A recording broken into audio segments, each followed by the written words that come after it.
Rais wa Marekani Donald Trump ametoa onyo kali kwa Irani kwamba nchi hiyo itakabiliwa na mashambulizi makali ya madaraja na mitambo ya kuzalisha umeme wiki ijayo iwapo haitakubali kurudi mezani kwa mazungumzo.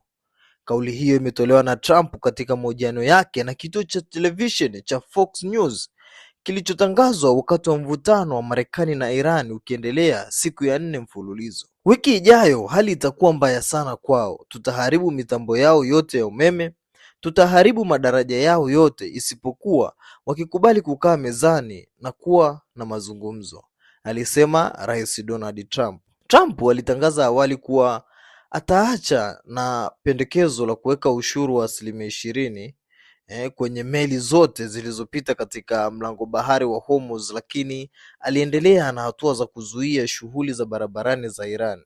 Hata hivyo, baada ya saa chache jeshi la Marekani lilianza shambulio lililodumu kwa saa 7 katika maeneo mbalimbali nchini Iran na kuendelea kuzuia shughuli za bandari. Kamandi kuu ya jeshi la Marekani ya CENTCOM ilisema kwamba ilishambulia malango kadhaa ya kijeshi karibu na mlango bahari wa Hormuz ili kudhoofisha uwezo wa Iran kuvuruga usafirishaji wa kibiashara na usalama baharini. Kuna madhara na majibu ya pande zote.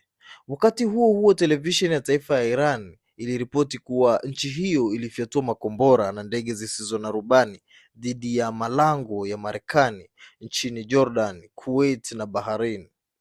Jeshi la Kuwait lilisema linaweza kuyakamata baadhi ya ndege zisizo na rubani, huku Bahrain ikitangaza kuyaharibu yote. Marekani ilidai kuwa Iran ililenga raia kwa makusudi kwa kushambulia meli 7 za kibiashara katika eneo hilo na kusababisha baadhi ya wafanyakazi kuuawa, kujeruhiwa au kutoweka. Umoja wa Falme za Kiarabu UAE pia uliripoti kuwa makombora yaliyoshambuliwa na meli 2 za mafuta na kuua wafanyakazi, mmoja wa Kihindi na kujeruhi wengine 4. Kwa upande wa walinzi wa mapinduzi wa Kiislamu IRGC wa Iran walithibitisha mashambulizi hayo kupitia taarifa kwenye Telegram na kudai kuwa meli hizo zilipuuzia maonyo, zilizima mifumo yao ya urambazaji na kujaribu kupita katika eneo lililopandwa mabomu ya baharini. Tahadhari za kimataifa ni kwamba katika mahojiano hayo, mkuu wa idara ya haki za binadamu na Umoja wa Mataifa Volker Turk alisema kuwa kushambuliwa kwa makusudi miundombinu ya raia na raia wenyewe ni uhalifu wa kivita kulingana na sheria za kimataifa.